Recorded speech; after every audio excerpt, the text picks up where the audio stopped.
Doctor, let's move away from that. There's been a scandal in the open, just playing out right there in the glare of the entire world, involving the Minister for Works and Housing, Engineer Dave Umahi, a certain lady, Tracy something, who alleged that she did some job for him when he was deputy governor, attempting to become, to vie for the governorship in Ebonyi State. She supplied gift items, branded gift items, and all of that. So she's claiming over 250 million naira as outstanding debt. Now, the issue is this. This lady was arrested, I think, in Lagos, and then she was, ferried to Abuja. And, the back and forth, the minister was summoned also to face this lady, and then Mr. Omoyele Sowore, civil rights activist, showed up there. Long and short, she went to court. The magistrate granted her bail, but right there, the state, apparatus was deployed to sabotage the bail granted this lady. What does this say about the deployment of state institutions to oppress ordinary citizens? We also remember the case of Oyakilome as the head of NDLA, involved with a woman called Jennifer Madike years ago during the military regime. It's the same thing, women accusing men in high positions, and they use their positions to bludgeon and oppress. We are used to that in this country. It's so sad that in 2026 we are still back to this situation. In a very good country, it's the ground for Umahi to step down and go and clear his name. For the fact, she has not refuted the fact that there is a contact between them. No disclaimer that, I never met this woman before. No disclaimer that he didn't get contract. Why would you take advantage of a woman who has given a bona fide delivery of services to you, and you're sitting pretty as a minister of the Federal Republic of Nigeria, and the police, everything is compromised? If I'm a policeman and somebody tells me to go and do, will I not say no? I'm not with Umahi has given me as AIG or whatever rank. The level of morality is so low. This is called power that be at the top. The civil service is compromised. They're able to do anything. When somebody says it's power that be, it goes to the soul of our society.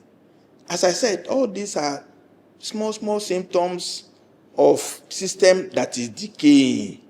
Nigeria is unraveling. How many years ago, when we had Taka versus Dabo, Taka had to resign as Minister of Communications in those days. But now, we don't know what obtains in this country anymore. It's so unfortunate. There was so much backlash from certain section of the public anyway. When the Minister for Works, Engineer Dave Umahi, was reported to have said that, if it was Senator Natasha Akpoti that was alleging sexual harassment claims against him, besides the outstanding indebtedness, that he would have maybe responded to her, taking her seriously. Insinuating that because the lady is not as good looking or as high profile as... what does this say to you about the kinds of people around or governing our country, Doctor? Sorry, sir, because last 2 weeks or so, it was about Senator Adams Oshiomhole, former governor of Edo State. The plane. In the plane with a South African lady massaging her foot. Now we're talking about Engineer Dave Umahi. What does this say about the character, the value system of our leaders? All our leaders, many of them have no business being leading us. They've not even managed. If you cannot manage your life, you can't manage your family, then we entrust the society into your hands. This is the problem now. Fundamentally, the system of leadership recruitment is so faulty. We have to go back to basics. And if you are not able to, we have to be living with this sort of odium. We have to be living with this sort of public scandal. It is we who are saying it's a scandal, but they are enjoying themselves. They're having fun at our expense. And it's so disheartening. But then, the society is not moving forward with this kind of situation. We're supposed to be talking about medical challenge, about food on the table, about production, about artificial intelligence, about how people can do well. But rather, we are just beside the one scandal Every week there's one scandal going on all the time. If it's not killing, it is scandal in high places. Because these people haven't got any track record over the years. How did they get there? So unfortunate. Last one on this, Doctor. You know, there was a lot of fear. There were a lot of fears about this Cybercrime Act when it was being, discussed and debated at the National Assembly. Now, many of us believe this case is a case study of why, there was stiff resistance against that Cybercrime Act. Because you said it earlier, rather than address the substantial issue of, are you owing her or not? Do you know her or not? Rather, she's being accused of cyberbullying. The police is being used, weaponized against her, and all of that. Can you speak to this briefly, Doctor? Cybercrimes Act is the epithet to the tenure of Egbetokun as IG. Egbetokun deployed that Cybercrimes Act to terrorize Nigerians. He said they has resigned, they has left, but did he resign? Morally, he bastardized the police force to harass journalists. In fact, it was named as on the back book of International Press Institute. So the leaders can use anything to oppress, to do scaremongering. The Nigerian state is being abused by the functionaries. And it cannot continue like this forever. And if it choose to continue forever, we are all going to be laughing stock all over the world. We pray that this regime, we are just asleep now as a country. We need to wake up. When we wake up, when we put on the light, we will see all the stinking things going on. These are the ones we know now. Many people are in detention without trial. Even for Showore that came out. We will not hear about this case. The woman has been on the case for 12 years. Thank you for internet that you are able to communicate. The mainstream media will not touch the idea. They will not. They will not. Thank God for the internet. And so I believe we have a means of fighting against the system. Mm-hmm. You touched on it, so let's just deal with it.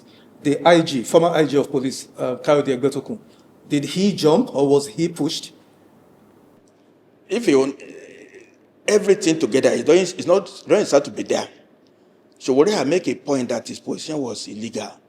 And there's a woman associated with him who is in charge of some postings that they have been alleging wrongdoing. The woman has been transferred out of headquarters now to NIPS. So many acts of misconduct around him. That's why he had the funding to be arresting journalists, to be charging Toure. The police of Lagos says Toure is persona non grata in Lagos. Luckily, the High Court in Lagos ruled that police has no powers like that. So the reign of impunity, the reign of misconduct, what marked the tenure of Egbetokun as IG. It's a matter of time before he has to be pushed. And that gives us the confidence that all these people are doing bad now. It's a matter of time. It's a matter of time. I know time is so, because we are bothered. It could be 5 years, it could be 10 years. Truth will come out eventually. And Nigeria will be redeemed. But that is if we are restructured. The way we are now, many of us are held against our will by the ruling class because they enjoy all the booty of Nigeria. Hence, we should be restructured. On this Egbetokun case, his son, Victor, I think, was alleged, not actually alleged because it was confirmed by the first PRO, David Umahi, I think. 100 million naira was transferred to the son's account from the Anambra State Security Trust Fund. But then, when the matter blew into open, they said, no, it was a mistake. But the question Nigerians have asked, and I found it very interesting, quite interesting, is that of all the accounts in this entire world that, a mistake could have happened, it had to be the son of the sitting IG of police. Now that he's gone, is that matter just going to go like that? The matter of Beta Edu, has it not gone? Beta Edu said they were sharing money to people, humanitarian grant. Even Past President Oshibaji was donating market money. Who got it? Nobody has come out to say, I got it, seriously speaking. When you now put 100 million naira, please, whoever it is, I need that money. I need that money for myself. Can I put my account in here so that I can be favored? But it's all a joke. It's all a joke. It's just a means of reaching to the father. Since it's not been denied, it's not in the court of law, it's an allegation. The allegation appears as if some slush money was arranged and they didn't miss a digit in the account when they are transferring it. They transferred the money properly and you get an alert, say the money went to Egbetokun family. So have they not written within 1 week to say, look, we transfer money to account, so please refund it? This happened last year. If I send money to somebody by mistake, will I not now be asking, please, I made a mistake? 100 million naira of Enugu state taxpayers, Anambra state taxpayers' money. Is money so free that you can make mistake about 100 million in account? Is it rainwater that is just flowing over Anambra state that they could not trace, they could not feel that 100 million naira went to a wrong place? Was it budgeted for? So I leave viewers to judge. The last one on this Egbetokun saga. Of course, a new IG, acting IG, Mr. Disisu, has been appointed, sworn in acting capacity, pending the conclusion of the other processes. My question, Doctor, because thankfully, I think that decision has been stepped down, which is, he's an AIG before he was promoted acting IG. And there are 8 DIGs who are senior to him. 2 questions. What happens, what is the fate of these 8 DIGs? And then even if they stay under him as acting IG, how does this affect issue of morale, obeying him, respecting him, and all of that? I was in federal service. The issue of quota and federal character have been with us for almost 40 years. It was championed by Jubil Amenu when he was Minister of Education. They brought quota for secondary school admissions, then federal character. All of us were superseded in service. You have PhD, you are qualified, you're on level 12. Somebody who graduated freshly will come in. He will go back to his state, they make him director. Do you have an example of this? Many examples. So give us one, Doctor. Well, the former governor of Niger State, Aliyu Babangida, he got PhD. Aliyu Babangida? Yes. Okay. And he came to federal service. But he was made a director and became permanent secretary. Over when? When did he leave school? Already he left 50 officer before he left school. But he became a permanent secretary, substantive permanent secretary. No, Doctor, let's put this in proper. What happened? He just came straight from the state and became director of AMSA. Came from the state at low level. He went back to the state. Okay. And then they elevated him. They now present a fresh credential. It happened to even the Akata General at a point too. Which one? That fake or whatever it is. They all go to their states, the parties in the north. You go back to your state and get a higher position. And they say, what's your last position? You say you are a director. Once you show evidence of it, they can have to place you above where you came in.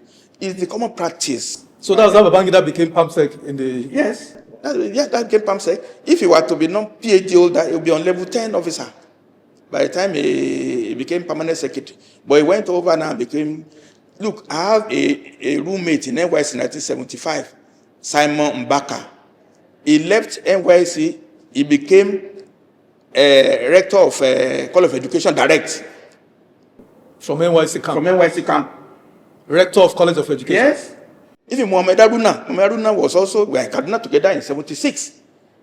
He just graduated, they made him editor New Nigerian. It is the truth. Mohamed Haruna is in INEC now. It's an old man. But did he really go through? Yes. Commissioner. Yes. Did he go through level 8, level 9, level 10, level 12, level 13 that I went through to get to director in the civil service? They did not. This is the evil of federal character. The thing should be abolished. It's just to favor few people who are unpicked. You can't even perform because you are just catapulted. You see people who are more than you start looking down on them because you are permanent secretary. That's how it is. It's a very bad system. But when Nigeria is restructured, everybody will go. If you are using S75, even the president, he didn't attend WAEC. For goodness sake, he was recruited to the army. He didn't attend WAEC at all. He was recruited from class 4. Each of them. Buhari himself. He didn't do WAEC.